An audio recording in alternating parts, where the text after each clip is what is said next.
Hi folks, it's good to be with you. Love to everybody. You can get me on jasonburnspreacher.com, Facebook and Twitter. You can get me on Amazon as well. We're looking at Mohammed Hijab and the Koran. And so now we're going to be looking at traditions showing that there were people in ancient times of Islam where the Muslims disagreed with each other and accused each other of tampering and changing the Quran. Very damning information. So we get the information from Sam Simon's debate with Shabi Ali a number of years ago. That's the paper if you want to check it. He says, increasingly both Muslims of the past and present have accused each other of adding or omitting portions of the Quran. Hudayfa therefore said to Uthman, O commander of the faithful, be careful of the people. He answered, what is the problem? Hudayfa said, I took part in the expedition against Armenia, and there were Iraqis as well as Syrians, but the Syrians follow the reading of the Quran according to Ubay ibn Ka'b, and they say some things which the Iraqis have not heard, so they later accuse them of unbelief. In the same way, the Iraqis who follow reading of Ibn Masud read some things which the Syrians have not heard, and the Syrians accuse them of unbelief.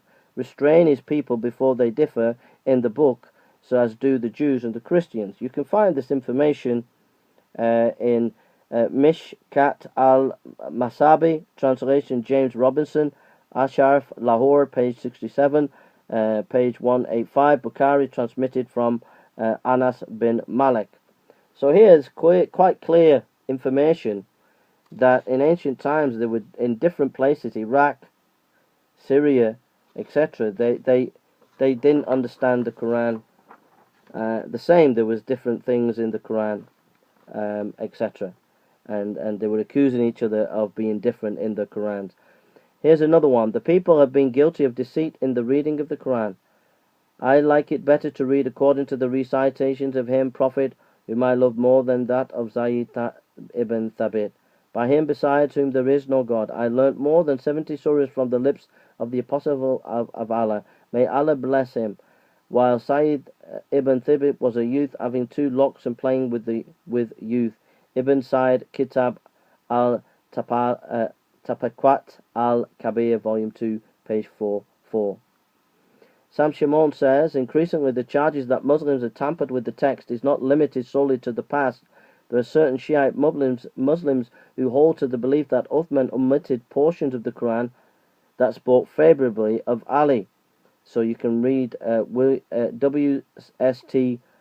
Claire Tisdall, a manual of the leading Mohammedan objections to Christianity, London Society for Promoting Christian Knowledge, 1904, page 59. Todd Lawson, Notes of the Study of the Shiite Quran in Journal of Semitic Studies, autumn 1991, volume 36, number 2, page 27996. So, even today, there are Shiites who disagree with the Sunnis and say that Uthman, one of the original people who edited the Quran, had left things or tampered with things in the Quran. It's damning stuff, folks, really damning. Surah Al-Nurayn. Furthermore, even today there are some Shiite Muslims that claim to have 2 genuine surahs that forms part of the Quranic text. So here it is. Surah Al-Nurayn. O you who believe in the 2 lights. He has revealed them unto you, warning you against the torture of the great day. 2 lights emanating from one another. For I am the all-hearing and all-knowing. Truly those who fulfill Allah's pledge and his apostle verses shall be rewarded with paradise. Those who disbelieve by breaking their covenant and what they have pledged to do before the apostle shall be thrown into hell, for they did injustice to themselves and disobeyed the supporter of the apostles. Therefore they shall be caused to drink from the Hamim river in hell. Truly Allah is the light of heaven and the earth as he wills, and he has chosen his angels and apostles and made believers, of whom he has created all. Do whatever wills. There is no God but him, the merciful and compassionate. Those who came before them cheated their apostles, and so I have stricken them with my cunningness vehemently and painfully. O apostle, preach my abominations, for they shall know. Those who fulfill their pledge to you are likened to me, to be rewarded by paradise. Truly Ali is one of the pious. We have sent Moses and Aaron, being appointed his successor, yet they disobeyed Aaron. Be of good patience, they will become old. We have given you judgment just as we did to other apostles before you. We have appointed a guardian to you from them, that they might return. Truly Ali is devout, lying prostrate at night, warning as regard the last day, and hoping for the mercy of this Lord's day, should those who act unjustly be treated equally, while they know my torture. So, here is a surah. The Shia have it, the Sunni don't have it. This is a chapter of the Quran that the Shia have and the Sunni don't have.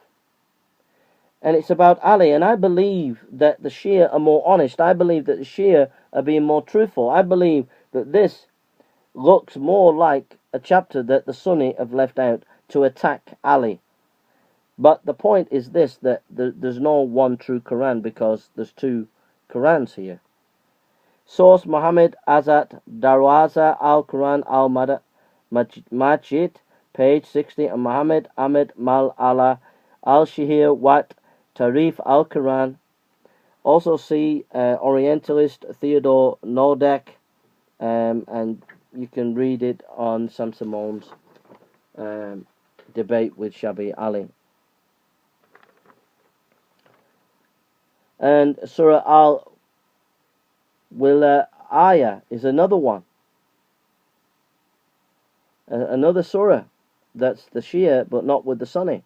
All the name of the All-Merciful, you who are a believer in the Prophet and the Quran, patron God-man, which is Al bin Abi Talib, Muhammad, cousin, which we sent, they will guide to you the straight path. A prophet and the saint belong to each other, and I am the all-knowing, the experienced. Those who do obey God's covenant, they deserve comforted paradise, and those who, if we read them, are verses they contradict. And it goes on and on and on, and it's quite clearly a chapter that has been left out of the Sunni version. So we have a number of Qurans here. We don't have a true Quran. The Shias have chapters that the Sunnis don't have. And they don't tell you this, folks. They don't tell you this. So Mohammed Hijab, you need to clear all this stuff up. God bless you.